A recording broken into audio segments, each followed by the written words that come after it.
Brasil ele é ainda imperial, né, Murilo? Então, a população, ela tem no prefeito, no governador e no presidente, é uma escolha que praticamente ela não negocia muito, não. Sim. Entendeu? O voto legislativo, o voto do vereador, do deputado estadual, do deputado federal e do senador, que é majoritário, mas é um legislativo, um legislador, você tem as suas convicções, mas também você tende a ouvir. Centralcast, oferecimento Ser Alimentos, convida você a descobrir a arte de saborear tradição, desde a carne seca até a linguiça cuiabana. Ultrafios, recupere sua autoestima com a Ultrafios Transplante Capilar, seus fios e sua confiança restaurado. Bom dia, boa tarde, boa noite. Está começando na sua telinha mais um episódio do Centralcast, diretamente do centro da América do Sul, trazendo para você sempre um assunto muito interessante. E hoje não poderia ser diferente, mas antes de apresentar o convidado que abriu um espaço na sua agenda, o nosso convidado super ilustre de hoje, na verdade, quero pedir para você, ó, dedinho no like, se inscreve, compartilha, aciona o sininho, dá essa moral pra gente. Eu sempre digo, ó, dedinho, ó, um movimentinho assim no seu dedo que não te custa nada, mas pra gente é uma força enorme. E eu tenho aqui na minha frente ele que já foi o vereador mais jovem eleito. Eu estou entre os mais jovens da história de Goiabá. Mais jovem. Entre os 5 mais jovens vereadores eleitos. Deputado estadual, duas vezes prefeito da capital. Seja bem-vindo. Muito obrigado, Murilo. 2 vezes vereador em Goiabá, 4 vezes deputado estadual e 2 vezes prefeito da capital. E eu costumo dizer, fui deputado mais 2 vezes com meu pai, né? Sim. 2 vezes presidente da Assembleia, foi deputado estadual 2 vezes presidente da Assembleia e também 2 vezes federal. Sim. Meu pai foi federal e Emanuelzinho está no segundo mandato, 3 vezes federal, Emanuelzinho está no segundo mandato federal. Então não tem Emanuel Pedro pai, Emanuel Pedro filho, Emanuel Pedro neto. Esse caminho é inevitável na família, porque já foi ali do DNA, né? Isso, do DNA, e que teve um grande precursor, que abriu essa avenida, né? Abriu essa picada, essa avenida para a família Pinheiro na política do Estado, que foi meu pai, o saudoso deputado federal Emanuel Pinheiro, que foi deputado mais votado em 1962, certo? Quando o Mato Grosso era um só, uno e indivisível. Ele foi o deputado estadual, não foi um dos mais votados. Em 65, na reeleição dele, que ele foi o mais votado. E foi 2 vezes presidente da Assembleia Legislativa. Em 1970, o papel destacado dele como parlamentar estadual, grande tribuno, grande orador, e com uma história de serviço prestado muito grande a Cuiabá e ao nosso estado. E você já vivendo isso ali? Já, eu nasci nesse meio tempo, aí, em 65, né? Ele era presidente da Assembleia. E aí ele foi eleito deputado federal e aos 44 anos ele era candidato ao Senado, ou à reeleição federal ao Senado da República. Ele foi assassinado na Chapada dos Guimarães. Sim. Então foi uma tragédia para aquela geração de políticos. Ele era, de longe, uma das maiores expressões políticas da sua geração. Tinha tudo para suceder Filinto Miller, que era o grande líder do estado de Mato Grosso, que tinha falecido no acidente de avião exatamente um ano antes do meu pai, em julho de 73.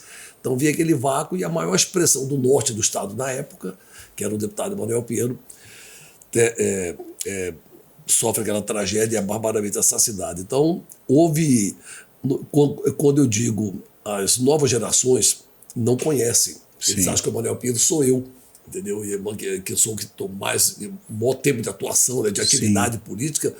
Então muita gente pensa, a rodovia Emanuel Pinheiro é homenagem a você, a escola Emanuel Pinheiro em Rondonópolis, a avenida Emanuel Pinheiro em Barra do Bugres, a praça Emanuel Pinheiro no município de Dom Aquino, ou Mato Grosso. Existe todo um legado pregresso ali, né? Existe uma história escrita. Sim. Existe um legado pregresso de uma família que meu pai foi o grande ícone, o grande líder, até hoje, certo? Foi o grande precursor, né? O grande pioneiro para inserir a família Pinheiro na vida pública. Então, eu sempre digo, não somos um paraquedista, não somos oportunistas, não somos aventureiros, muito pelo contrário. Temos raízes profundas, fincadas na política, né? E na história de Cuiabá e de todo o Mato Grosso, com grandes serviços prestados à capital e ao Estado. Construíram uma dinastia, na verdade. Né? O deputado Wilson Santos, que é historiador, inclusive nós fomos vereador, deputado juntos, prefeitos, né? Queremos trazer ele aqui. Você dá uma força pra gente chegar nele? Opa! Com o maior prazer. Vai ser muito bom ele vir aqui. O Wilson até retratou. Quando o Emanuelzinho foi eleito no primeiro mandato em 2018, deputado federal, o Wilson falou, a única família, certo? A única família na história de Mato Grosso que 3 gerações foram eleitos para cargos de destaque na vida pública do Estado com repercussão nacional. Verdade. Emanuel Pero pai, que é meu pai. Sim. Emanuel Pero filho, sou eu, e Emanuel Pero neto, que é o Emanuelzinho que vem fazendo bonito aí, graças a Deus, na Câmara dos Deputados em Brasília. O pai deve estar bem orgulhoso, né? Opa! Mas eu acho, a gente estava até comentando um pouquinho, uma curiosidade, né? A gente sempre quer humanizar, eu volto a dizer, né? Entender um pouquinho da história, a curiosidade no nome. Puxando na história do seu pai, ele era o Emanuel Pinheiro, primo. Tinha no nome mesmo, gente, primo. Aí temos aqui o Emanuel Pinheiro, filho, e também já passou por aqui o Emanuel Pinheiro neto. Isso. Qual que era a origem desse primo aí, então? Quem era esse primo Emanuel? Existiu? O meu avô falava que não tinha.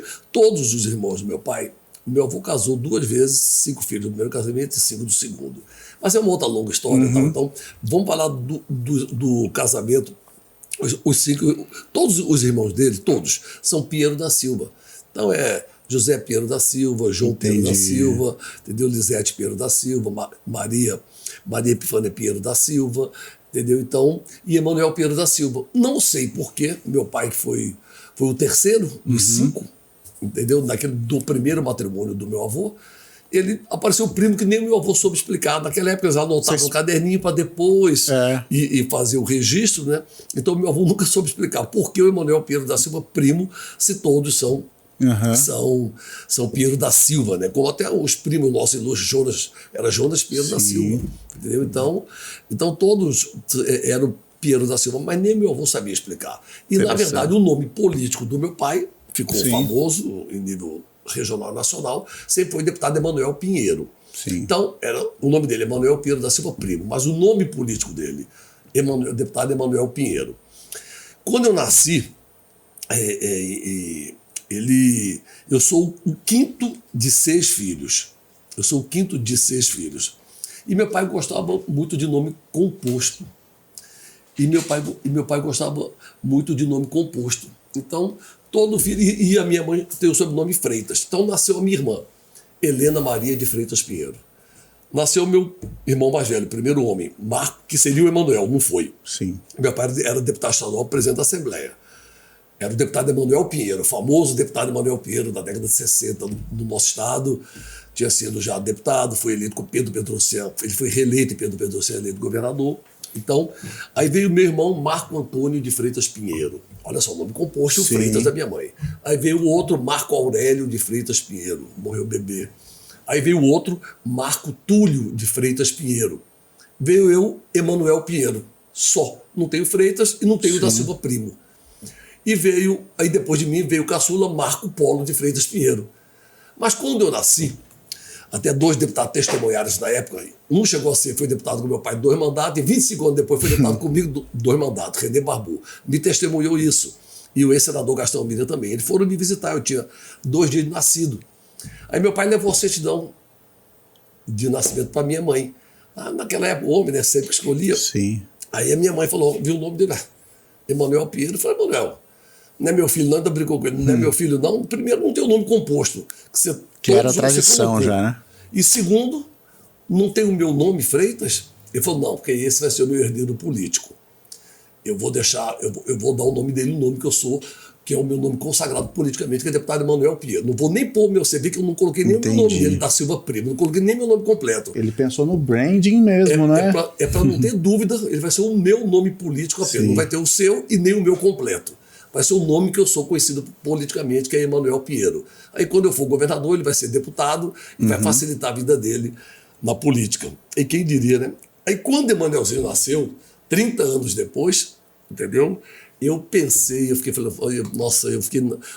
botar Emanuel Pinheiro Neto ou botar o nome do meu pai completo, porque meu pai já era falecido, então poderia colocar o homônimo.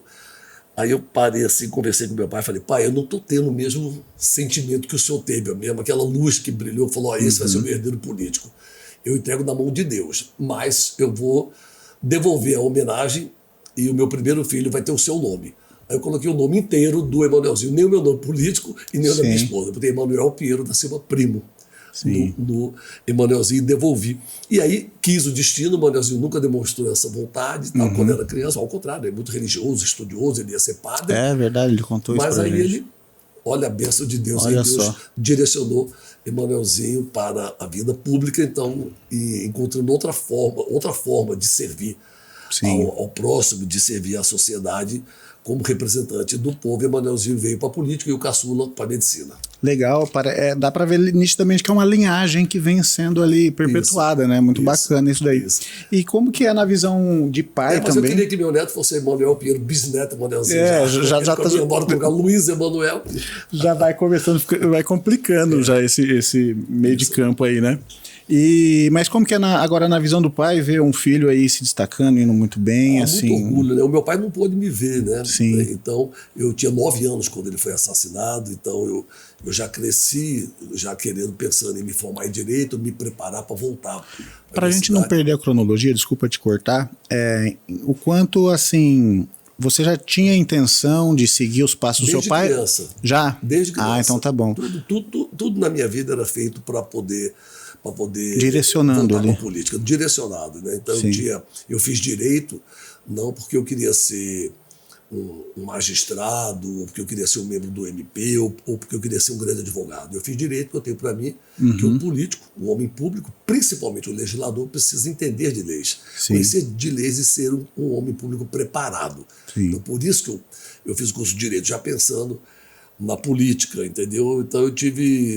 Tem um estofo ali para você... Eu tinha tudo, e várias fases da minha vida, desde da infância, adolescência. Eu até costumo dizer que a primeira eleição que eu enfrentei na minha vida, que foi a mais importante, foi na infância. Eu tinha 10 anos e eu aceitei disputar uma liderança de classe. Olha só. Uma liderança de turma que meus coleguinhas ali, eu tinha 10 anos, me indicaram. E eu era gago. Como eu sou meio gago até hoje, entendeu? Mas eu era gago, falei, mas como é que eu vou fazer agora para ser... Para falar em nome da turma ali, né? Essa turma vai rir, hoje chama de bullying, né? Vai rir da minha cara, vai gozar e tal.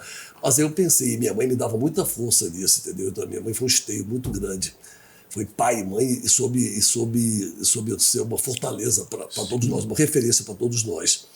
E aí eu peguei e falei, se eu não enfrentar, na minha cabeça infantil, ingênua, de uma criança de 10 anos, mas que já tinha um objetivo de vida definido, eu falei, se eu não enfrentar, se eu não for candidato, se eu não botar meu nome para ser o líder da turma, eu nunca mais vou falar em público. Eu vou Aí perder uma oportunidade. Eu tinha aquela noção, não é bem com essas palavras que eu estou te falando, era mais sentimento do que essas palavras. E eu enfrentei o desafio, enfrentei uma coisa meio instintiva ali, né? Enfrentei a mim mesmo, fui, falei, gaguejei, a turma riu de mim, mas eu ganhei disparado e virei líder da turma do 4º ano B de 1975, quando eu tinha 10 anos de idade. Aquela eleição, eu sempre digo, foi a eleição mais importante da minha vida. Legal. Entendeu? A minha alegria, a minha emoção de ter vencido as eleições, de ver o pessoal gritando meu nome, os coleguinhas gritando meu nome, eu já me senti um político ali, meio que me projetou o futuro, ingenuamente, claro, né? Não com a precisão. Com a inocência, me projetou o né? futuro, porque se eu não candidato ali, se eu me bloqueasse, talvez você cortaria talvez eu cortaria ali e nunca mais pularia esse obstáculo, entendeu? Nunca mais venceria esse obstáculo. Isso aí foi antes ou depois da perda do seu pai? Depois isso foi menos de um ano, um pouco menos de um ano. Eu imagino que a perda dele e a maneira que foi deve ter te dado mais uma força assim Pode ser, eu digo pode ser porque eu não sei te expressar isso, olha, foi uma responsabilidade que você puxa ou não, até porque foi um dom de Deus. Deus sempre colocou esse dom. A vida pública, para quem faz política, porque quem tem mandato necessariamente não é político, tem mandato qualquer um pode ter. Agora, você ser político, sobreviver aí 10, 20... Se reeleger, né? 30, mostra que você conseguiu. 40 anos na vida pública, ser político, entendeu? É isso. Então você sobrevive a várias gerações, a várias eleições, sempre tendo a coragem de colocar seu nome para o julgamento popular. Isso é diferente do que você ter mandato. Então eu não saberia te dizer se a forma brutal, né? Covarde, brutal, trágica, como eu perdi meu pai, criança ainda, com 9 anos de idade, não sei se talvez indiretamente isso tenha se tenha me feito, tenha tido uma influência muito grande sobre mim para que eu amadurecesse aquela vontade de voltar, de formar e de voltar para a minha terra para poder continuar o legado dele. E aí você, anos depois, com 23 anos, você se elege vereador. Vereador de Cuiabá. Ali você já com as ideias muito mais definidas, né? Mas antes disso, Murilo, eu tive uma fase muito importante na minha vida que poucos sabem. Eu passei na faculdade de Direito aos 17 por 18 anos e Jonas Pinheiro foi eleito deputado federal, o primeiro mandato dele. Seu primo? Em 1982, primo do meu pai. Um ser humano extraordinário, maravilhoso, um homem com uma vida pública, um ser humano incrível, humilde, uma bandeira e um ícone também da vida pública do Estado, do agronegócio, da família Pinheiro.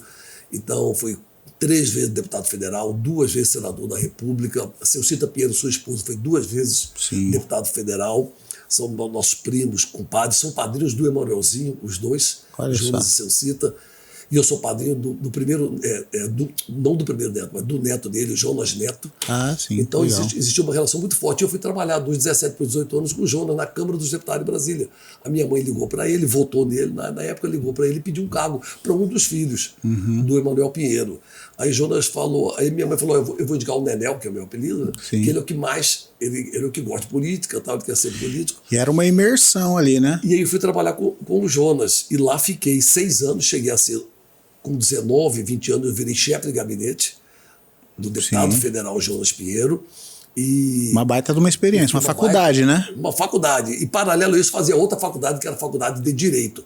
Então, aí o Jonas viu a minha vocação, me ajudou demais, me estimulou demais. Sempre me trazia em finais de semana mais prolongados de volta para Cuiabá, me levava na família, me levava nos amigos velhos do meu pai. Não te deixou isolado, né? Ao contrário, me deu todo apoio, estímulo em todos os aspectos e esteve ao meu lado, me ajudando a realizar o sonho de dar sequência à história e à trajetória do meu pai. E em agosto de 88, eu formo em Direito, e eu tinha prometido para minha mãe que só entraria na política depois de formado. Me formo em Direito. Dia 13 de agosto de 1988 é a colação de grau. Dia 15 eu mudo definitivamente para Cuiabá, que eu estava indo e vindo, né, sempre. Então, e enfrentei a eleição, que na época foi dia 15 de novembro. Né, foi a última eleição, dia 15 de novembro. Depois da pandemia que veio, mas foi a última eleição. 15 de novembro fui eleito, graças a Deus, e a história do meu pai, entendeu? Ao apoio do Jonas, da família e dos amigos. Fui eleito jovem ainda, um dos mais jovens vereadores da história do Cuiabá. Era muito diferente. Junto com o Frederico Campos, prefeito da capital. Olha aí que legal. Era muito diferente antigamente você fazer campanha nos anos 80, ou é tudo muito parecido? Não, embora use tecnologias e tudo mais? Não, sempre era mais glamourosa, entendeu? Entendi. Era mais glamourosa, era menos estrutura e mais tete a tete, mais ali. Família, mais apoio, mais amigos. Eu tinha uma característica diferente porque eu era o filho do saudoso deputado Manuel Pinheiro. Então eu tinha tido 15 anos da morte. É um privilégio ali também, né? Um privilégio, uma honra. Então eu tinha tido 15 anos da morte dele, então a maioria dos grandes amigos dele estavam vivos, ativos na política, no seu trabalho, na sua atividade, e me recebeu muito de braço aberto. Ali meio que apadrinhando, né? Meio que todos esperavam, todos sabiam. Os mais chegados, principalmente família e amigos mais próximos, sabiam que eu estava sendo preparado para voltar. Legal. E vim herdar aqui a bandeira do meu pai. Mas antes disso, eu tenho que fazer justiça. Tivemos Benedito Márcio Pinheiro, meu tio, que também está entre os 5 vereadores mais votados da história de Cuiabá, quando em 1976 ele foi eleito vereador de Cuiabá, 2 anos após a morte do meu pai, também com 23, 24 anos, e fez um grande trabalho na Câmara, na época um mandato de 6 anos, foi suplente, chegou a assumir a Assembleia algumas vezes, até um ano e meio, foi o vereador e deputado Benedito Márcio Pinheiro, e o Pinheiro, pai do vereador Lilo Pinheiro, que foi meu líder na Câmara de Cuiabá, foi vereador por 3 mandatos. Tivemos o Lino Pinheiro também. Lembro de todos esses nomes aí. Seu colega do meio de comunicação, também um grande companheiro, um grande amigo, saudoso parente e grande homem público, Saloniel Pinheiro de Campos, certo? Filho de tio Carmindo de Campos, que dá o nome a uma das maiores avenidas, uma das avenidas mais importantes. Aí junta nomes, né? Aí já Pinheiros e Campos. Esposo de tia Maria, né? Então é uma família que tem uma história, como eu disse no começo do nosso bate-papo, enraizada na vida pública de Cuiabá e de Mato Grosso. Sim. Então, entendeu? Então aqui não existe, não há qualquer condição de se falar Emanuel Pierre é um aventureiro, Emanuel Pierre é um zero. Sim. Não somos aventureiros, não somos oportunistas, não somos paraquedistas, muito pelo contrário. Repito com muito orgulho, a nossa história está totalmente vinculada à história de Cuiabá e de Mato Grosso. É uma coisa muito natural de vocês, não, né? Isso, natural. É instintivo, né? Já vem de família natural, e tudo mais. até porque eu jamais iria pressionar um filho meu para ser político, para manter a trajetória. É um orgulho, sempre sonhei, sempre quis.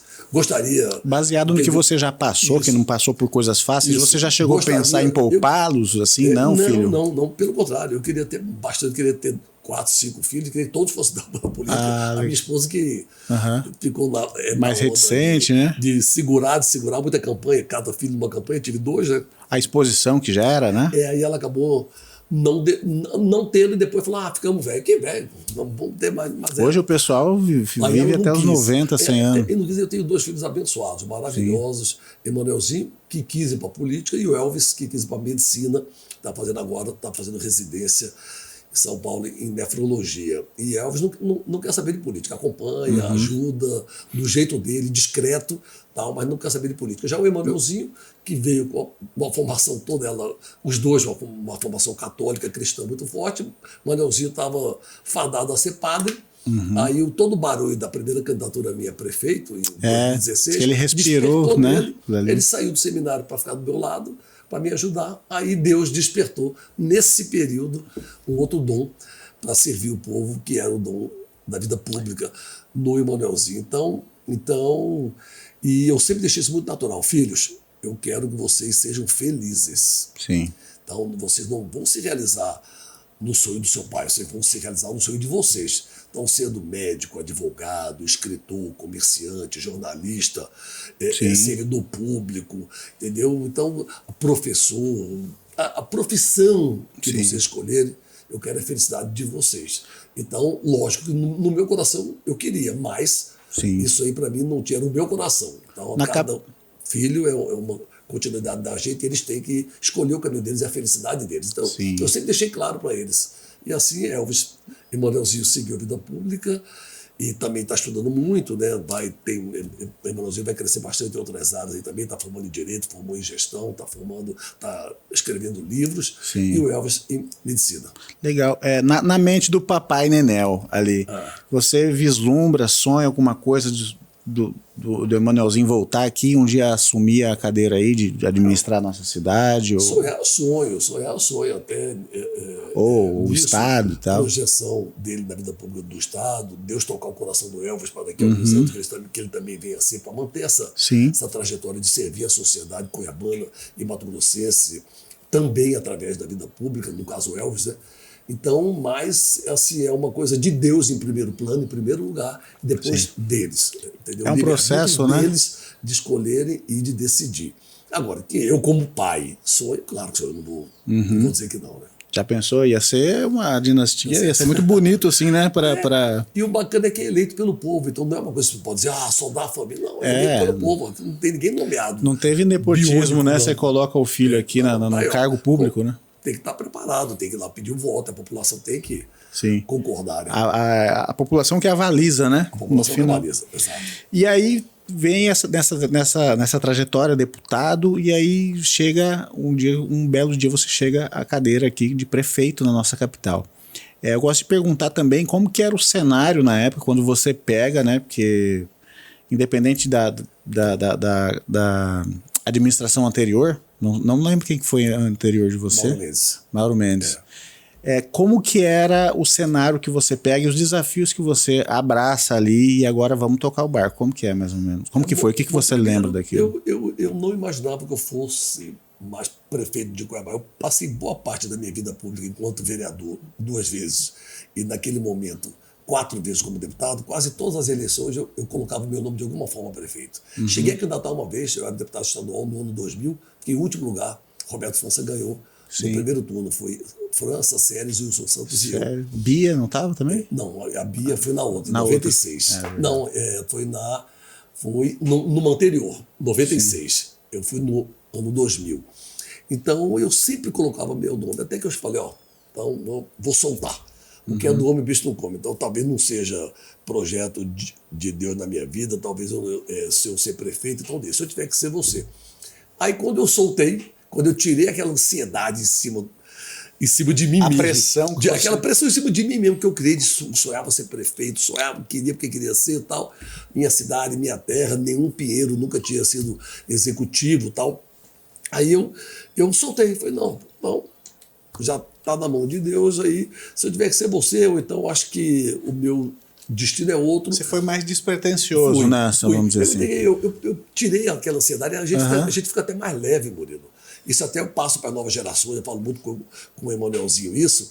Então, você não precisa, a hora que você é eleito por mandato, viva aquele mandato. Sim. Não fica tentando, os meus primeiros mandatos, eu já pensava no outro. Ele foi meio que uma zebra ali, né? Então, exato. Então, eu falo isso para eles, tira essa ansiedade e trabalhe para o povo. Que o que é do homem, o bicho não come, Deus vai abençoar e o povo vai saber reconhecer. E você gera um sofrimento em você que não vai te... Aí eu mudei o meu foco de prefeito em 2016, onde Mauro Mendes ia ser candidato à reeleição e era o favorito naquele momento, apesar de uma gestão não muito brilhante, uma gestão normal, água com açúcar, mas ele era o favorito naquele momento. Eu falei, então, o Mauro vai vir, o favorito é você, candidato à presidência da Assembleia, que neste ano de 17, ano que vem, no caso, né, vai fazer 50 anos que meu pai foi presidente da Assembleia a primeira vez e eu quero sentar nessa cadeira. E aí mudei de partido, fui para o MDB para realizar esse sonho. Você vê como é que é. Quando eu larguei de mão aquela ansiedade de querer ser por querer ser prefeito, parece que Deus falou, agora chegou a sua vez, agora você está preparado. E movimentaram todas as peças do xadrez político naquele momento. Em cima da hora, Mauro Mendes desiste da reeleição. E aí vem um quadro onde saíram vários candidatos. O Wilson Santos, com o apoio do governador Pedro Taques à época, Julié Sebastião, a ex-senadora Sérgio Lessareco, e mais o procurador Mauro, pelo PSOL, e mais um pelo Partido Novo. E aí eu vim pelo MDB com um amplo apoio, com uma boa aliança, e aí com propostas de virar a página na gestão pública da capital, porque o prefeito eleito naquele ano seria o prefeito dos 300 anos. Sim. Eu queria fazer o novo pronto-socorro, eu queria fazer as 2 UPAs, eu queria fazer viadutos, eu queria dar aí eu queria entregar a Cuiabá a universalização do saneamento básico, Sim. entendeu? Então eu queria mudar a cara de Cuiabá para deixar de ser uma cidade vista, né, como uma cidade do interior brasileiro, sim, mas uma capital emergente, nova, moderna, com potencial extraordinário, com perspectivas fantásticas, entendeu? Uma capital tricentenária, a mais antiga, sim, cidade do centro-oeste brasileira. Então ela tem um potencial enorme, tanto quanto Goiânia, Brasília, Campo Grande, e maior até. E fazer jus ao que ela representa, né? E trabalhamos muito, e todos esses compromissos estruturantes foram cumpridos. Entendeu? Eu entreguei não só o novo pronto-socorro, entreguei o maior hospital público do estado em 2 anos e meio, presente nos 300 anos de Cuiabá, o HMC, Hospital, sim, Municipal de Cuiabá. Levei meu gabinete lá para dentro, numa epopeia, com o apoio dos senadores, Justiça Seja Feita, Blairo Maggi e Wellington Fagundes, e do presidente Michel Temer na época.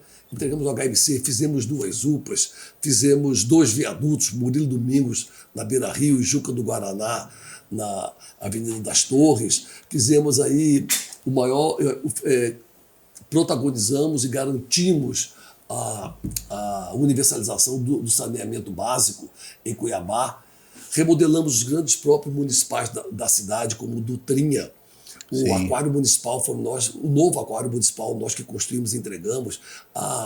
O mercado municipal, o mercado do Porto, e lançamos a grande PPP do mercado municipal Miguel Sutil, ali no centro da cidade das Isaac Povas. Está lá aquela obra maravilhosa, que, sim, vai ser entregue em poucos meses para a população cuiabana, virando a página, revitalizando o centro histórico de Cuiabá. E junto com isso, Murilo, foram uma infinidade de obras, ações, projetos em todas as regiões da cidade. em todas as áreas da gestão, que mudou a cara de Cuiabá e foi um boom de desenvolvimento da nossa capital. Sim. Eu acho muito legal, e como eu sempre falo, eu gosto de humanizar, né? Sempre volto nesse papo. Humanização é a marca da minha gestão. Então, isso é muito legal.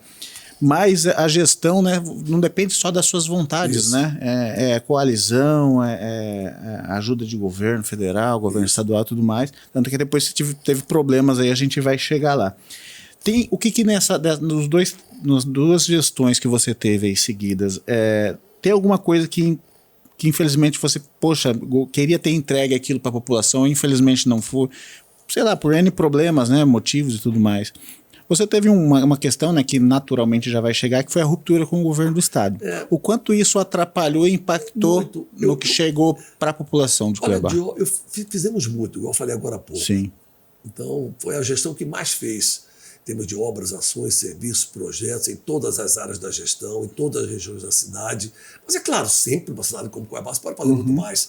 Eu queria fazer o viaduto ali do trevo do Centro de Evento Pantanal, deixei o projeto pronto, queria fazer a trincheira do ciclo militar, deixei o projeto pronto, não conseguimos recursos a tempo, entendeu? Mas está um projeto pronto para que o meu sucessor possa vir a fazer. Queria ter entregue aquilo que para mim foi um sonho que eu trabalhei muito desde o primeiro dia do mandato, que era a requalificação do mercado municipal Miguel Sutil.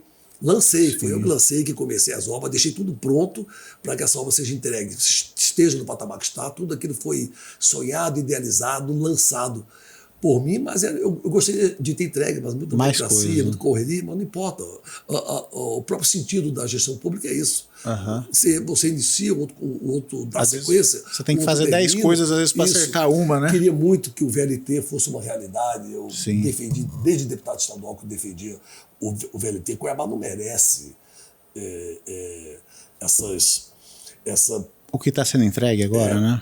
Cuiabá não merece o que está sendo entregue agora. Quer dizer, vir querer dizer que ônibus, essas latas velhas aí, é melhor que VLT, desculpa que o nome agora é BRT.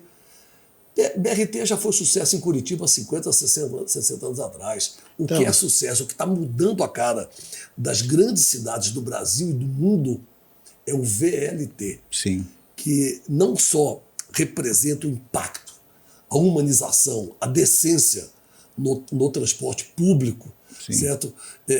Garantindo mais dignidade. Sustentabilidade. Garantindo mais dignidade, sustentabilidade, garantindo o respeito ao meio ambiente, entendeu? E garantindo dignidade ao cidadão que depende do transporte coletivo para se transportar dentro da cidade. Ele é um mote de desenvolvimento econômico e social, porque atrás dele vem todo um processo de desenvolvimento econômico e social que passa pelas regiões onde vem o VLT. Afeta toda uma cadeia, né? Com 60%, 70% de tudo isso já pronto, veio o atual governador, Mauro Mendes, e trocou por essa histeria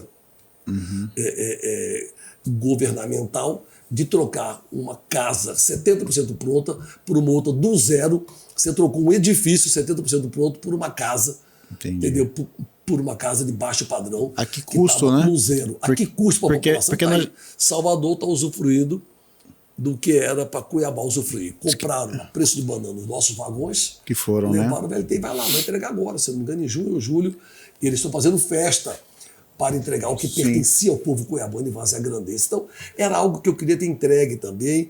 E, em cima de tudo isso, eu falo algo que eu gostaria, certo? Que o governador do estado, não Pedro Táxi, que foram os 2 primeiros anos, eu fui eleito como oposição dele. Ele apoiou o Wilson Santos fervorosamente. Mas eu queria que nós tivéssemos o governador do estado, depois do Pedro Táxi, com visão de estadista. Você chegou a atuar no mesmo tempo que o Pedro Táxi, os 2 primeiros anos meus foram os dois últimos dele. Conseguiu ter uma relação harmônica? Conseguimos, de alto nível, foi feito o que pôde, foi uma relação ótima. E com o Mauro Mendes, que eu já tinha sido aliado no passado, eu achei que iríamos superar os problemas políticos em nome de Cuiabá, em nome da população cuiabana, não. Só vimos perseguição, só vimos boicote, só vimos prejuízo, só vimos, desculpando o termo, sacanagens para tentar atingir o prefeito Emanuel Pinheiro, para jogar a população contra Emanuel Pinheiro, quando na verdade ele estava atingindo a população. Então, eu esperava um estadista. E tivemos um gestor medíocre no comando do Estado, e com isso Cuiabá só não padeceu, porque graças a Deus tivemos ali, entendeu, à frente da prefeitura, com a ajuda de parlamentares do governo federal, de parlamentares como Emanuelzinho, que adotou Cuiabá, que é terra dele, como Jaime Campos, como o próprio Wellington Fagundes, como Carlos Fávaro.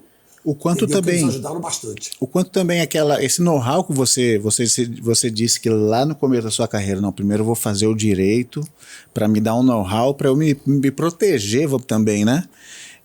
O quanto que isso te ajudou naquela questão, né, que tentaram te afastar da prefeitura, como toda essa visão, claro que você depois adquiriu a visão política, a articulação e tudo mais, quanto isso te ajudou, te beneficiou nessa situação?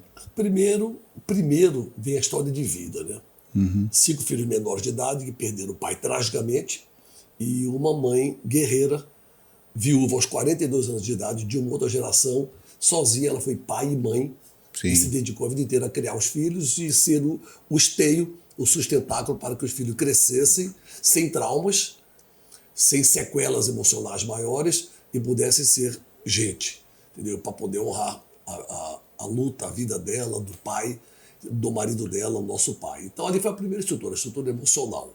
Então você tinha casca, né, quando aconteceu isso? A primeira, emocional. A segunda, a acadêmica. Entendeu? Como advogado, eu via que aquilo ali era uma exploração política. Não, aquilo carecia. Pra você ter uma ideia, esse afastamento que você está se referindo, Murilo, você sabe por que eu fui afastado? Exatamente. Que me roubaram 37 dias de mandato. Quem que vai me pagar por isso? 3 anos e meio depois, a Justiça Federal decidiu que o desembargador, até aposentou, que me afastou, era incompetente para me processar e julgar naquele processo. 3 anos e meio depois, está lá em Brasília, sequer virou denúncia, está até hoje na fase de inquérito. E esse é um problema, né? Isso só é detectar depois do prejuízo, né? 3 anos e meio depois. Quem vai pagar? Quem vai me devolver esses 37 dias de mandato legitimamente eleito pelo povo? Sim. Quem vai, entendeu? Quem vai pagar esse os dano, danos né? morais, reputacionais, a minha imagem, a minha história, a minha família? Quem vai pagar por isso? Ninguém. Mas eu vou até o último momento provar, tintim por tintim, toda a armação que foi feita com o único intuito de me atingir politicamente. Mas eu repito, você sabe por quê que eu fui afastado de 37 dias de mandato? Já fala aí pra gente, então, pra quem tá assistindo aqui. Vocês sabem por quê que eu fui afastado?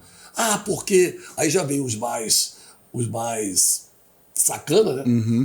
Tentando jogar a população contra. Porque você roubou dinheiro público. O que roubou dinheiro público? Me respeite. Eu sou o único político, um dos poucos políticos desse estado que posso dizer que tenho 38 anos de vida pública. Filho de político e pai de político. Moro há 31 anos na mesma casa. Tenho o mesmo patrimônio de quando eu era deputado estadual. Vivo do meu salário. Como pensionista do FAP, que eu contribuí por isso como ex-deputado estadual, e do meu salário como servidor efetivo da Assembleia Legislativa e do meu escritório de advocacia, que eu atuo também como advogado. E tenho o mesmo patrimônio, pode pegar a minha vida. E já viraram de cabeça para baixo a minha vida. Não tenho fazenda, não tenho chácara, não tenho sítio, não crio galinha, não crio porco, não crio gado, não tenho plantações de soja, de arroz, de sorgo, de milho, de lavoura, não tenho veículos de imprensa, não sou empresário do setor da construção civil, nem das comunicações, certo? Não tenho comércio, eu tenho a minha vida. E é exatamente por isso que eu incomodo, pela minha independência. Vocês sabem por que eu fui afastado esses 37 dias que me roubaram de mandato? Por quê? Supostamente, eu não tinha realizado... Foram 4 motivos. Certo. Supostamente, eu não tinha realizado concurso público na saúde, que estava em curso e foi realizado durante a minha gestão, poucos meses. Ou seja, descumprimento de ordem judicial. Porque eu não teria também cumprido uma ordem judicial de colocar relógio ponto para os servidores nas unidades de saúde, que estava sendo colocado, tanto é que quando eu entrei na prefeitura... Estavam em processo. Estavam em processo e desconsideraram.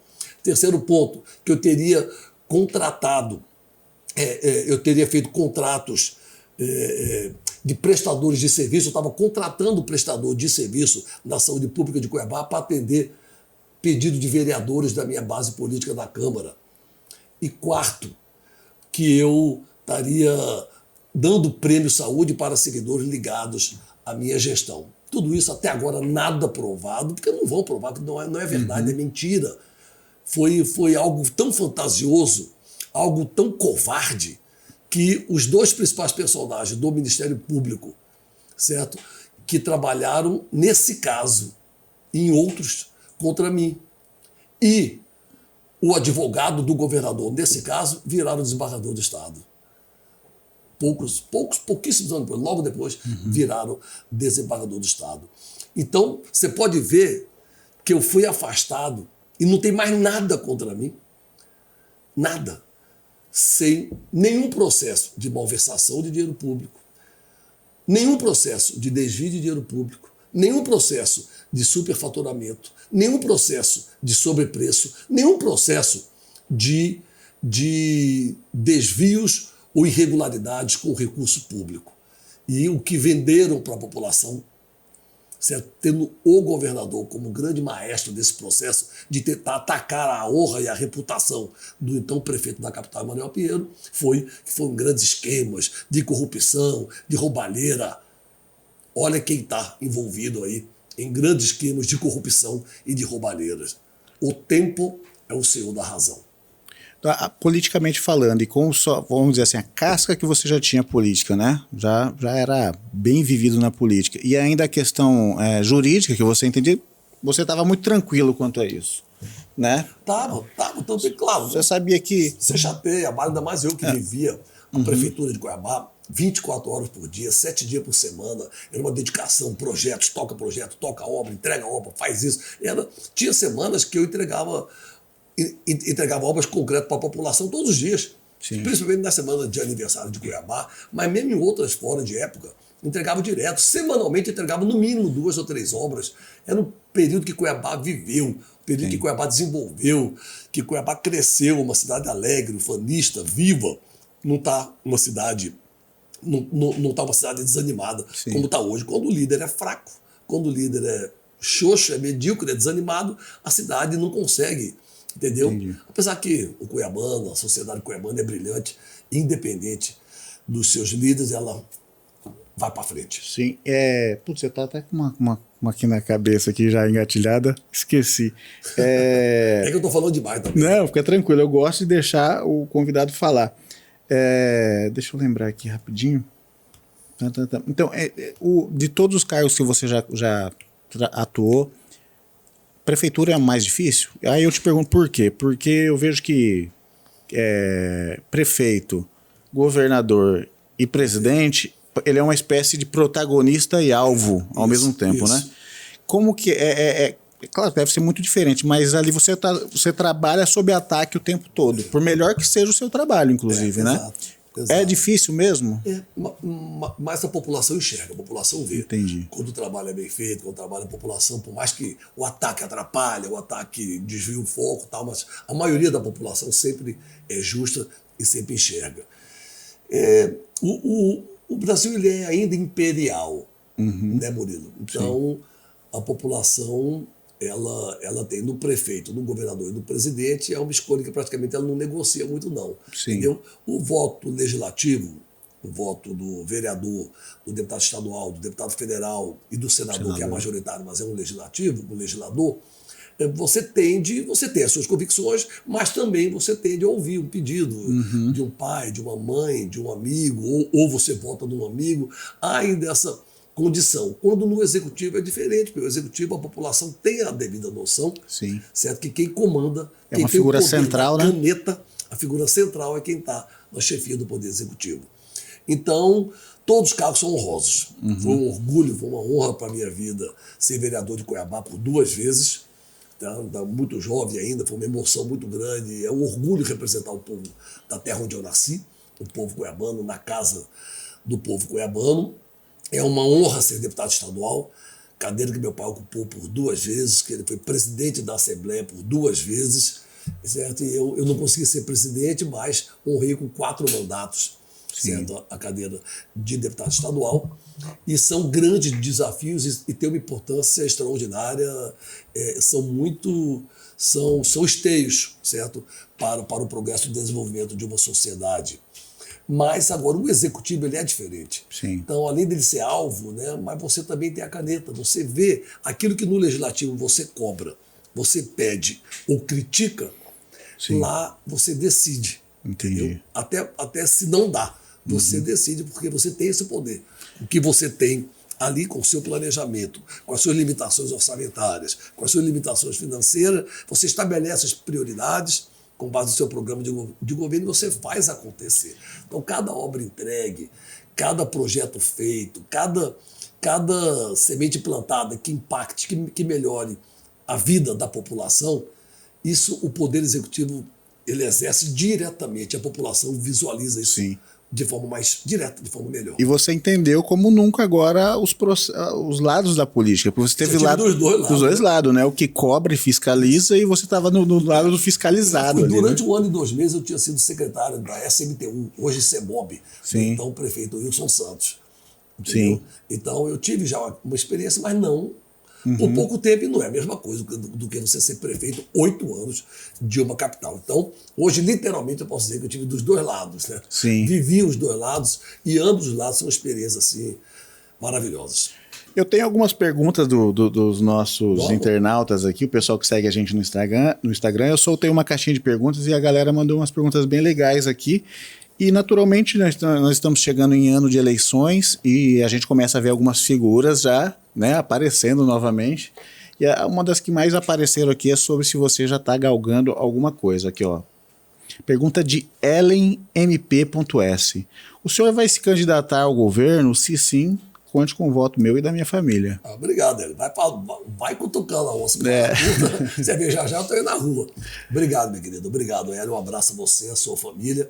Na verdade, não tem nada decidido. Eu sempre falei, certo? Principalmente com o ministro Carlos Fávaro, a quem nós estamos muito ligados, e quando eu vim me filiar ao PSD, a convite dele e do ex-prefeito de São Paulo, Gilberto Kassab, que eu, nessa fase da minha vida pública, né, depois de tantas conquistas e tantos serviços prestados, e essa participação efetiva na história de Mato Grosso, eu estou pronto para ser candidato a tudo, ou até para não ser candidato a nada. Sim. Menos candidato a deputado federal, que é a candidatura do meu filho, Emanuelzinho, à reeleição, que está fazendo um grande trabalho. Então, eu não saio candidato a federal, como também não saio candidato a deputado estadual, porque eu já fui 4 vezes deputado, eu acho que eu estaria atrapalhando novas gerações de estarem galgando esse espaço. Eu já tive a minha oportunidade, eu já tive o meu momento, e que eu acho também que eu atrapalharia Emanuelzinho nas composições política dele com vários deputados estaduais. Acaba chocando, né? Acaba chocando. Então, posso ser candidato a tudo, menos a deputado federal, que o meu deputado é Emanuelzinho, e menos a deputado, e também não serei candidato a deputado estadual. Agora, fora isso, se for a vontade de Deus, não estou fazendo nenhum trabalho para isso, certo? Mas e se for se houver aí uma articulação que vislumbre que Emanuel pode colaborar com Cuiabá e com Mato Grosso nesse ou naquele cargo, eu estou inteira disposição. Como também estou inteira disposição para não ser candidato a nada e ajudar o PSD, certo? Ajudar o ministro Carlos Fávaro na sua candidatura à reeleição ao Senado, que estamos à frente, estamos na trincheira desse projeto e ajudando na reeleição do Emanuelzinho, ajudando o PSD a reeleger o Fávaro, a eleger o nosso presidente da República, que deve ser o Ratinho Júnior, o candidato, a eleger uma bancada de deputado Emanuelzinho, mais 1 ou 2 deputados federais, e ajudando a eleger o PSD a eleger 4 deputados estaduais, pelo menos com a reeleição do deputado Wilson Santos. Então, esse é o meu projeto, assim, de forma bem, eu digo para vocês, bem coração aberto. Não estou fazendo teatro, não estou jogando com palavras, eu estou sendo bem franco mesmo. Aí o pessoal fala, você não está trabalhando para ser candidato a alguma coisa agora? Eu falo, gente... As pessoas têm essa visão que o político está sempre pretencioso, né? Eu trabalhei a minha vida inteira já. São quase 40 anos de vida pública. Então, eu já ocupei os cargos mais honrosos na minha capital, na minha cidade e no meu estado. Então, quer dizer, esse trabalho está aí. Ó. Esse trabalho está aí. Agora, esse trabalho vai estar em campo nas eleições desse ano, aí só Deus sabe. O pessoal tá perguntando, o pessoal tá com saudade, ó. Nenel, vem ou não vem pro governo? Aqui, ó, pergunta do Luke Matheus, né?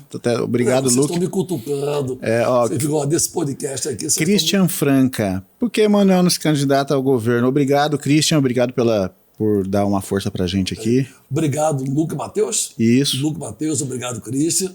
Olha, vocês estão aí, vocês estão me cutucando, eu tô falando, não cutuco o homem para a curta, hein? Mas a candidatura ao governo nossa está aí.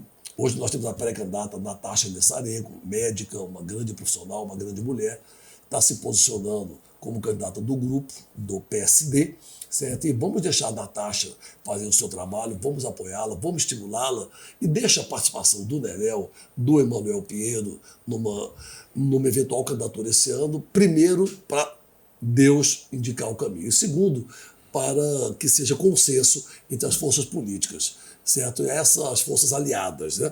Essa é a única forma que tem de eu poder participar das eleições desse ano. Ó, tem umas perguntas aqui mais de opinião aqui, algumas pessoas me mandaram, nem todos querem se identificar, porque algumas são um pouquinho mais fortes, né?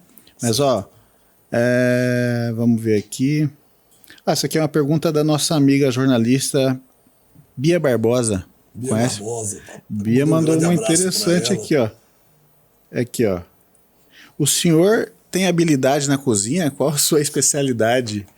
Ela deve saber de alguma coisa para ela perguntar isso aí. A habilidade da cozinha é a mesma de ser astronauta, não entendo nada, não entendo? Eu só sei apreciar os bons pratos, gosto de pratos simples, bem cuiabano, como gosto de frango, adoro frango, é o meu fraco, adoro frango, mas também gosto muito de peixe. Aí já veio aqui, ó, qual o seu prato favorito? Eu imaginei que talvez ela ser jornalista, né? Eu peixe também, mas eu gosto muito de o pacu seco com arroz, é um prato que eu aprecio muito, mas não é um prato tão comum. Né? Não é comum, não conhecia. E é um prato bem cuiabano, é um prato que eu amo.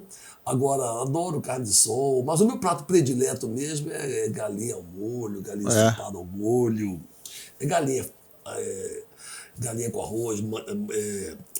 Hoje eu almocei meio na correria, não comi muito, você tá falando aí, ó. Galinha caipira, macarronada, eu gosto muito, tudo que tem frango, a galinha caipira, principalmente caipira, eu gosto demais. Mas eu sou um bom apreciador da gastronomia cuiabana, principalmente. Mas olha, não sei nem fritar ovo, me desculpe a sinceridade. Tem umas perguntas aqui, acho agora, para continuar na questão das opiniões aí, agora até do cenário nacional aí. Como o senhor vê a questão o embate, né, que o nosso governo federal teve, né, com as taxações do Trump? O senhor tem alguma opinião formada a respeito disso daí? Eu acho que tudo isso, o pano de fundo de tudo isso é esse embate ideológico, né, que o Brasil viveu e vive, e que eu não querendo julgar nenhum lado, até porque eu me dou bem com os dois lados. Sim. Inclusive, como prefeito, eu me dei muito bem com o presidente Jair Bolsonaro, que nos ajudou, como me dei muito bem com o presidente Lula, que nos ajudou muito também. Então, eu me dou muito bem e respeito ambos os lados. Agora, o que eu não acho salutar para o Brasil é a radicalização, entendeu? Sim. É o radicalismo. Extremismo, né? É o extremismo, a falta de respeito à democracia, à vontade da maioria, a opinião alheia, tudo já vira extremista, tudo já vira algo radical. Tudo que é radical, tudo que é extremo não vai dar certo. Sim. Então essa ideologização excessiva da política está levando a extremos. Sim. E o extremo, o radicalismo, nem de direita e nem de esquerda, e nem de direita, ele é bom para a sociedade nenhuma no mundo. Isso aí, ao longo da história, uma pesquisa mediana que você fizer no Google, você vai ver que todos os governos totalitários, todos os governos radicais, seja de esquerda ou seja de direita, que menosprezaram a democracia, que desrespeitaram a vontade da maioria, que surrupiaram os direitos das minorias, que quiseram que a sua vontade prevalecesse sobre o desejo democrático da maioria da sociedade, foram por água abaixo. Sim. Hoje estão não estão nem nos caninhos da história, estão no esquecimento da história. Sim. Entendeu? Então elas não se sustentam e não se sustentaram ao longo dos séculos. Essa daqui já é mais quente, essa daqui. Ó. Pergunta de Leandro Andrade. MM, a gente está falando de Mauro Mendes, né? Por que MM não responde se panhou ou não panhou? O que você acha dessa história? É uma grande pergunta, né? A grande curiosidade da população cuiabana e mato-grossense nesse momento. Um governo que, durante os seus 7 anos de mandato até agora, ele usou de todos os seus artifícios para calar a oposição, para humilhar o serviço público, para não dar voz à imprensa, para filtrar as notícias do governo para a sociedade. Um governo que trabalhou de forma midiática, e um governo que escolheu, certo? Que escolheu o governo de fachada ao enfrentamento dos reais problemas de Mato Grosso, agora é pego no flagrante, certo? Sim. Essa denúncia do ex-governador Pedro Táxi, que se soma a outras que precisam de respostas também imediatas do governador, é uma pergunta que não quer se calar. O escândalo da Oi é um dos maiores escândalos da história de Mato Grosso, se não for o maior escândalo da história de Mato Grosso. Eu não imaginava que era tão grande assim. Como que se desvia 308 milhões de reais dos cofres públicos do Estado, e esse recurso, numa manobra extraordinária, vai parar nas contas de fundos privados para dar um ar de legalidade, para dar um ar de legitimidade. Só que esses fundos privados têm como sócios, um deles, o filho do governador, familiares do governador, e os outros fundos que receberam a outra diferença do recurso, dos amigos íntimos do governador, que inclusive fazem parte, direto ou indiretamente, do poder durante esses 7 anos. Como que um homem desses, seja ele quem for, governante tem que dar satisfação, homem público tem que dar satisfação. A partir do momento que você é público, você tem que dar satisfação. É bem aquela frase de Fernando Pessoa, que o Ulisses Guimarães adorava repetir: o preço da liberdade é a eterna vigilância. Homem público não pode se dar o luxo de segredinho, de achar que o dinheiro público é seu, de achar que ele deve fazer como bem entender e não deve satisfação à sociedade. Deve sim, e mais do que nunca. Esses e outros casos. Tem a CPI da Saúde na Assembleia, sobre o escândalo da Operação Espelho, que é outro escândalo de desvio de recursos públicos, de denúncia de desvio de recursos públicos seríssimo, certo? Um dos maiores da saúde do estado de Mato Grosso. Mas nesse caso da Oi, como em todos os outros, o governador tem que vir a público, sim.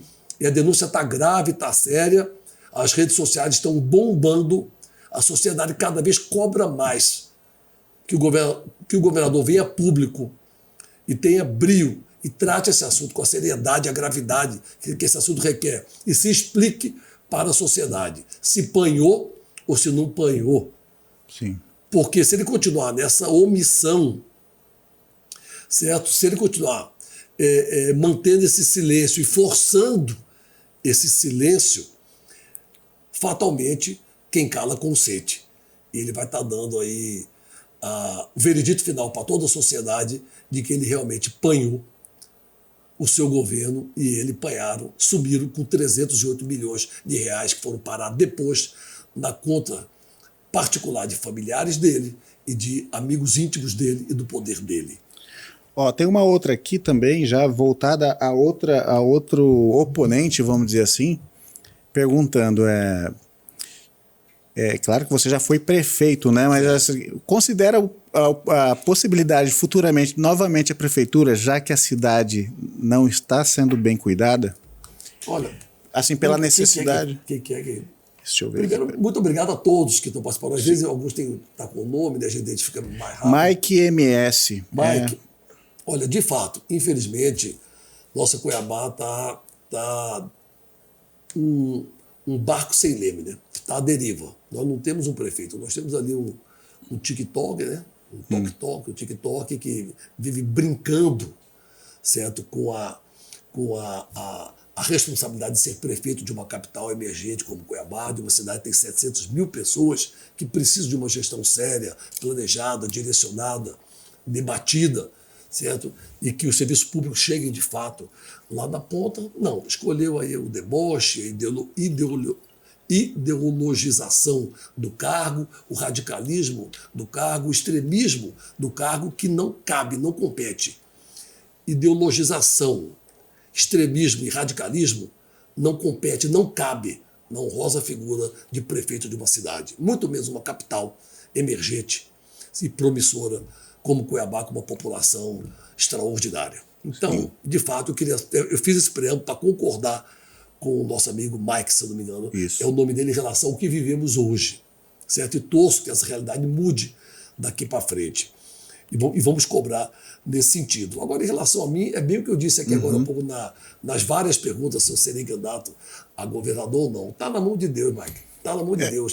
Como eu chego na fase, quando a gente chega nessa fase de vida que eu estou, e Deus me abençoando com o aval do povo cuiabano e mato-grossense para ocupar grandes cargos de grande responsabilidade no Estado, sempre eleito pelo povo, certo? A gente se dá na condição de estar mais tranquilo, de estar mais sereno, certo? Deixar a vaidade de lado e debater, aguardar e debater com os seus aliados e com a sociedade o que é melhor para a nossa gente. Então vamos dar tempo ao tempo. Mas é uma coisa que... mágico.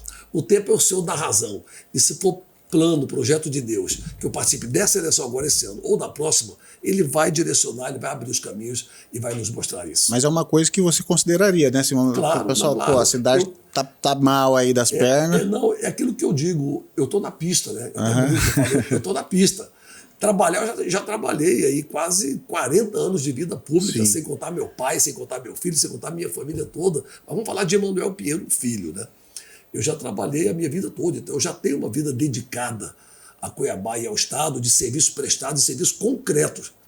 Que você vai, olha e fala, isso que é Emanuel que fez, isso é Emanuel que entregou, Emanuel que projetou, Emanuel que idealizou, Emanuel que sonhou, Emanuel que teve com a gente, Emanuel que construiu com a gente. Então, isso eu tenho. E é um desafio que para você não... Agora, baixa os aliados, e os aliados têm que sentar, porque principalmente para cargo majoritário, não basta a sua vontade. Entendeu? Para você ser vereador, deputado, você ainda consegue, eu quero ser, vou lá, me inscrevo no partido e sou candidato. Agora, para ser majoritário, prefeito, governador ou presidente, aí a população tem que sinalizar, como parece que está sinalizando, mas os aliados têm que, de bom grado, espontaneamente, entender que esse é o melhor nome que representa o nosso partido, o nosso grupo, a nossa linha de pensamento, a nossa composição, a nossa coligação. Então, por isso que eu digo, tempo ao tempo. O tempo é um santo remédio, o tempo é o senhor da razão.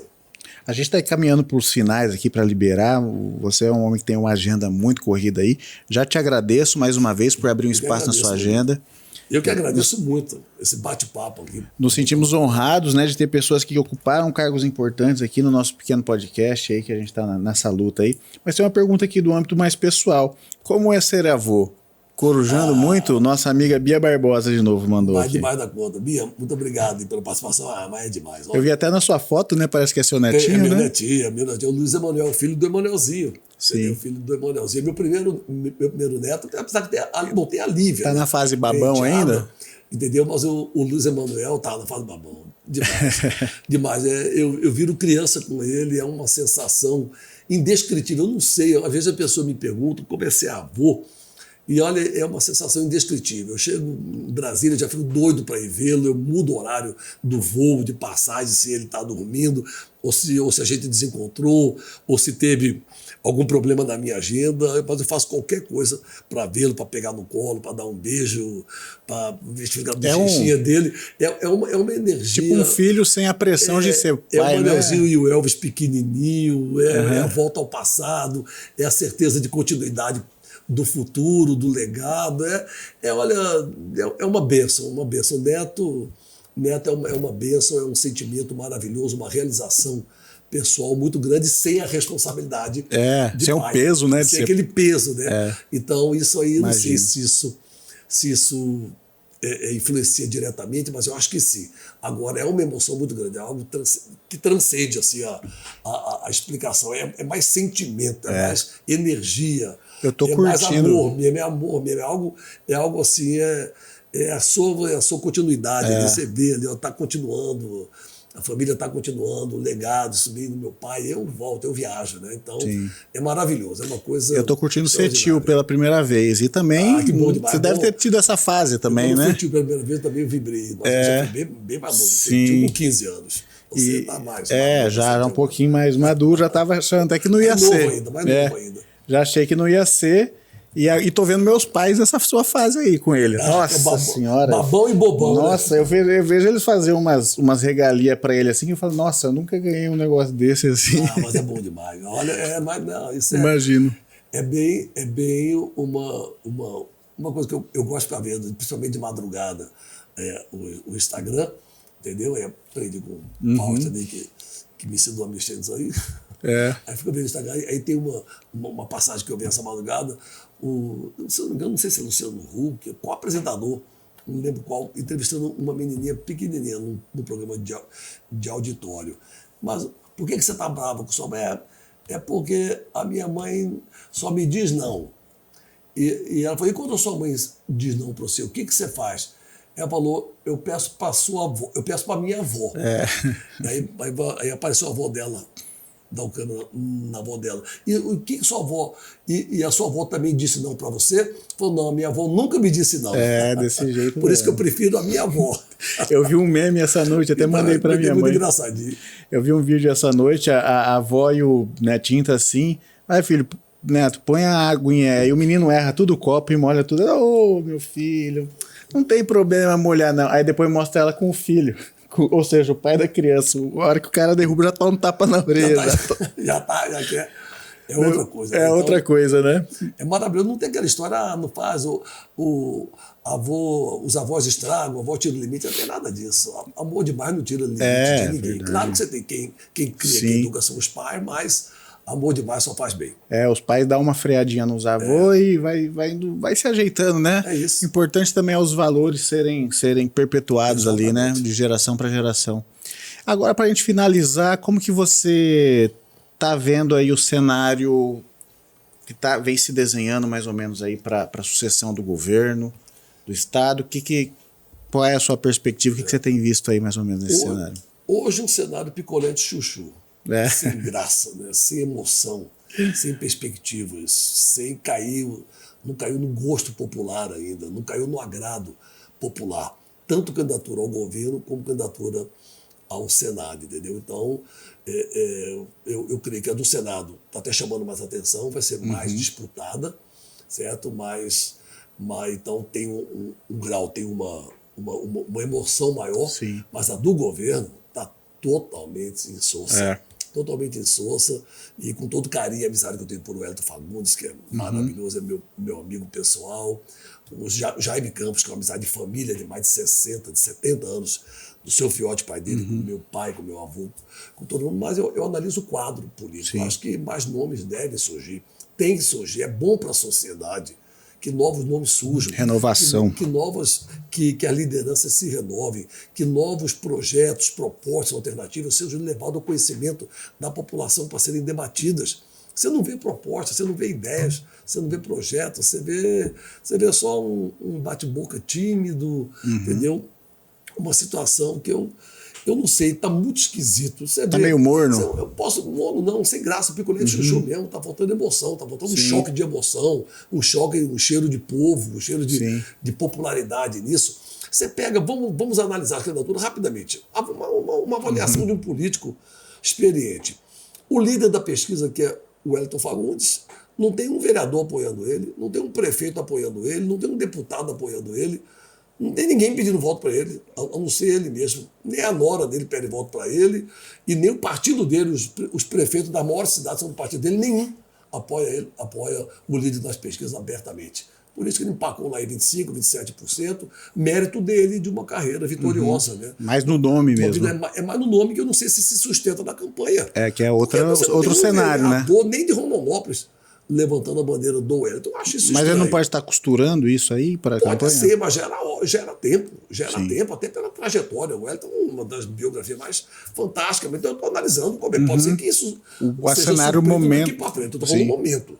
Pode ser que mude. Semana que vem aí uma caravana de prefeitos apoiar O Pivetta também, um outro grande nome, vice-governador, foi prefeito de Lucas, mas parece que não empolga nem a base dele. Obrigado a carregar nas costas um governo que está indo ladeira abaixo, inclusive no aspecto moral. Entendeu? Com denúncias seríssimas de corrupção que envolvem o governador Mauro Mendes, familiares e aliados próximos da sua ele herda esse... cozinha. Então ele está herdando uma cenário negativo, né? Não, ele está herdando uma mala sem alça. E, paralelo a isso, ele não está conseguindo empolgar. Não sei se a base não está ajudando, mas ele não está conseguindo empolgar a própria base da coligação dele, que é a maior de Essa todas. base não pode estar afetada pelo atual momento? Pode ser. Então, eu estou fazendo análise, pode ser. E aí depois vem a candidatura todos são pré-candidatos, né? Aí vem a pré-candidatura do ex-governador Jaime Campos, que já foi governador do estado, mas que não tem nem partido. Entendeu? Não tem nem partido. Todo mundo sabe que quem manda no União Brasil, que é o partido dele, que ele quer insistir em ser candidato pelo partido dele, que é um direito, certo? Mas que quem manda no partido dele é Mauro Mendes. É o atual governador do estado, que já disse que o compromisso é com o Pivetta. Então, quer dizer... Essa bola está dividida aí. Então, não tem nem espaço. E ele não conversou com os outros partidos para articular ter um apoio e articular. Olha, se não der certo aqui, eu posso me filiar a esse partido e ser candidato no março. Tipo assim, então... Construir uma coalizão ali, né? A gente fica aí desacreditando no meio político, né? No meio político. Tentam desacreditar, ou talvez não acreditem que o ex-governador Jaime Campos consiga, atual senador, consiga sustentar a candidatura dele, porque quem comanda o partido dele hoje, felizmente ou infelizmente, eu acho que infelizmente, é o atual governador Mauro Mendes. Então, só para você ter uma ideia, então tá esquisito, um quadro mono, insosso, indefinido, que eu acho que tem muita água para passar debaixo da ponte ainda. Sim. E agora vamos para a esfera federal. E aí, esse é um cenário mais delicado, né? Está muito mais polarizado, né? Vai, avança-se 4 anos, já vai para 8, né? Foi 4 de Bolsonaro e 4 de Lula, e continua o país dividido, né? Quando a gente acha que o país vai estar unindo em cima de uma proposta, de uma alternativa, ou de uma viabilidade, seja ela política, econômica, social ou eleitoral mesmo, não. O quadro é o mesmo. Vai dar, vamos dizer assim... Só mudou a cara, o sobrenome é o mesmo, só mudou o primeiro nome do Bolsonaro. Não é Jair, é Flávio. Né? O Lula continua sendo, como é há 4 décadas, a maior expressão da esquerda, das forças progressistas. Ele é maior do que o PT, ele é uma liderança hoje nacional e internacional, sendo maior do que o partido dele. E, paralelo a isso, um radicalismo muito grande, um extremismo muito grande de ame-o ou deixe-os. Ambos com uma rejeição em torno de 46% a 48%, quase 50%, os dois, e os dois com uma aprovação aí na casa, o Lula mais à frente um pouco, o presidente Lula mais à frente um pouco, mas o senador Flávio Bolsonaro, pela última pesquisa, já chegando muito próximo e até virando o placar no eventual segundo turno. Então, acho também que vai ser aí uma... Essa vai ser disputada, não vai? Eu acho que vai ser aí também... Essa eleição eu acho que vai ter poucas novidades. Diferente das estaduais, onde as forças, as lideranças políticas... É mais dinâmico, com mais versatilidade, com mais dinamismo. Na nacional ela é mais engessada. Dificilmente aí a chamada esquerda vai ter uma outra opção. O Lula é a maior opção e a melhor. E a chamada direita, entendeu? Dificilmente vai ter uma outra opção. E também... Flávio Bolsonaro é a maior e é a melhor até pelo sobrenome que carrega. Então, de novo, aí vai ser... Também está faltando renovação aí também. Está faltando renovação. A renovação é salutar em todas as instâncias, né? Municipal, estadual, federal. É preciso haver. E a gente não fala uma renovação etária necessariamente, entendeu? A gente não fala. Podem ter pessoas de idades, com mais idade, com muito conhecimento, com muita condição, e que pode ser novidade num processo, pode ser novidade em um projeto político, entendeu? Como Caiado foi aí em Goiás aí agora nesses últimos 8 anos, e está tentando se colocar em nível nacional. Então, até agora, por enquanto, em nível nacional, e parece que não vai ter muita mudança, está bem engessado, difícil sair da polarização. Uma curiosidade, como que você vê assim, essa questão onde que está aquela direita mais tradicional que a gente via, vamos dizer assim, vamos dizer, mais moderada? A direita moderada parece que ela perdeu espaço e a grande representação da direita agora é a mais extrema, né? O que você acha que aconteceu nesse processo aí? Eu lembro ainda desde da esquerda tomar, né, as presidências aí, vamos dizer, disputava com... A gente veio aí na esteira de FHC, depois teve José Serra, né? Alckmin, era um pessoal que dava mais para conversar, que era uma direita mais diplomática, mais democrática. O que você acha que aconteceu? Que eles eram centro-esquerda mais, né? Eles não eram muito direita, não. Eles eram do PSDB, e o PSDB tentava ser uma opção mais ao centro da esquerda. Entendi. Entendeu? Então, por isso que eles eram chamados de centro-esquerda, para ser uma alternativa ao radicalismo, entre aspas, do PT na época. Mas o PT soube dependendo do contexto, né, eles são sempre colocados ou na direita, eles eram mais à direita do PT, vamos dizer assim. Isso é verdade. Mais à direita do PT, mas aí o PT soube se redesenhar, principalmente sob a liderança do presidente Lula, né? Sim. Com o seu carisma, com a sua vida política e popular, de base, sindical e popular. Então, eles conseguiram redesenhar esse quadro. Então é difícil a gente explicar em pouco tempo que nos faltam os fatores que levaram a essa polarização. Você pode perceber que nos últimos 40 anos, né, quase 40 anos, né, a primeira eleição direta depois da ditadura foi de 89, que elegeu Collor contra o Lula, o PT, ou melhor, o Lula, que é do PT, foi para o segundo turno em todas elas. Todas elas. Sim. Mudaram-se os representantes da centro-direita, ou da direita, mas principalmente centro-direita. A primeira foi o Collor de Mello. A segunda foi Fernando Henrique Cardoso, que era centro-esquerda, certo? E aí depois de Fernando Henrique Cardoso veio Serra e Alckmin, mas todos eles do PSDB e todos eles com o mesmo perfil de centro-esquerda. Aí depois veio Jair Bolsonaro. Antes tivemos que disputou com a Dilma Aí veio o Aécio Neves, também PSDB. Só que ele já era quase mais... 40 anos, sempre foi a esquerda, o PT, ganhando apoio do centro, certo? Ganhando apoio do centro, com o PSDB, que era o PT mais à direita, que era centro-esquerda, e o PT arrancando voto do centro aqui. Aí quem representou o PSDB ao longo desses quase 40 anos? Vamos lá. Fernando Henrique Cardoso, Collor de Mello, Fernando Henrique Cardoso, José Serra, Alckmin e Aécio Neves. Certo. E o PT, sob a liderança do Lula, veio com Lula, Dilma e Haddad, certo? E depois a direita veio ter sucesso com Bolsonaro, com Collor, em 89, e com Bolsonaro em 2018. A centro-esquerda teve sucesso com Fernando Henrique Cardoso. Certo? Vamos dizer, uma esquerda mais liberal?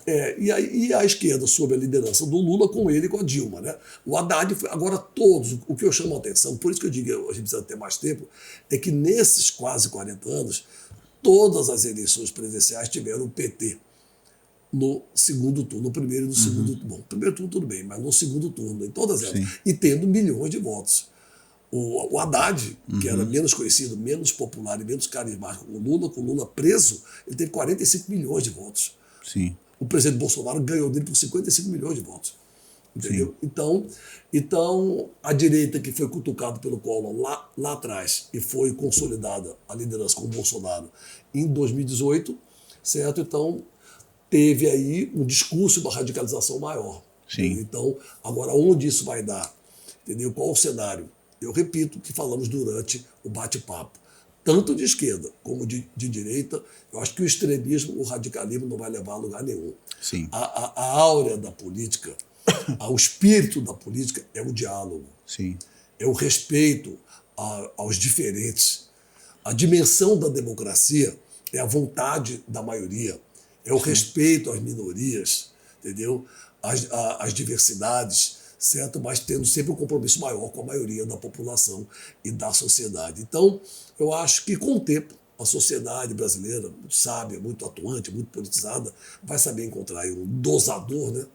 Certo? Um dosador que busque um novo rumo para o país. Enquanto isso, vamos nos posicionando aí, ajudando a democracia brasileira. Essa turbulência política, ela acaba formando melhor o eleitor aos poucos, né? Claro, então a gente está num processo que é bagunçado, infelizmente, né? Que é doloroso, né? É doloroso. Mas a gente está nessa formação. O brasileiro está mais politizado. Cria-se chavões, cria-se estigma, cria-se carimbos, entendeu? Então você não permite o debate, você não permite a discussão.